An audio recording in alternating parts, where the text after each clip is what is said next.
Letos smo priča izjemno velikemu porastu mišje mrzlice na Slovenskem.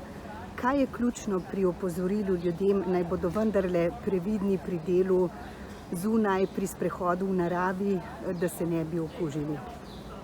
Letos je res izjemno leto glede pojavljanja mišje mrzlice, kot smo že ugotovili. Mislim, da imamo z današnjim dnem že 206 prijav, kar je bistveno več, kot je bilo leta 2019, ki je bilo tudi tako imenovano mišje leto.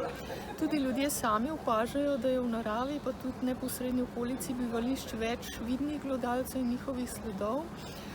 Svetujemo, da se ljudje čim manj zadržujejo na mestih, kjer so vidni sledovi glodalcev, iztrebki, sami glodalci, da poginulih glodalcev ne pobirajo z golimi rokami, ampak če je teh glodalcev več, da pokličejo tudi veterinarsko službo.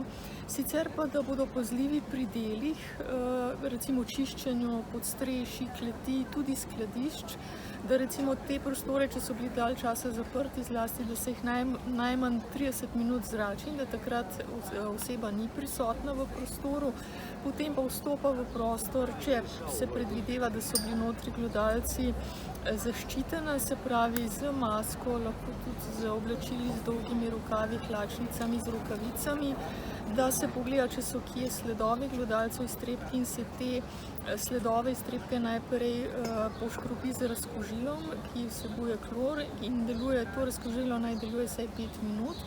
Potem se te iztrebke oziroma tudi glodalcev odstrani, seveda ne z golo roko. Potem se pa te prostore ponovno razkuži oziroma tudi očisti. Pri čiščenju pa naj bodo pazljivi, da se ne pometa, da se ne vzdiguje prah, ker se okužba mišja mrzlica se širi zlasti z vdihavanjem prahu, v katerih so delci iztrebkov glodalcev, se pravi sline, urina, iztrebkov, v katerih pa so tudi virusi, ki povzročajo mišjo mrzlico. Se pravi mokro čiščenje, razkuževanje in pa ta varovalna oprema, kot smo omenili. In to vrstna preventiva je res ključnega pomena, če vemo, kako kompleksna, kako težka je lahko bolezen, ki jo povzroči okužba s tem virusom, kaj ne? O tem bolje vedo povedati infektologi, ki zdravijo takšne bolnike. Je pa lahko okužba v prvi fazi nekoliko podobna tudi covidu, zato je to še toliko bolj zapleteno v tem obdobju, ko traja še pandemija.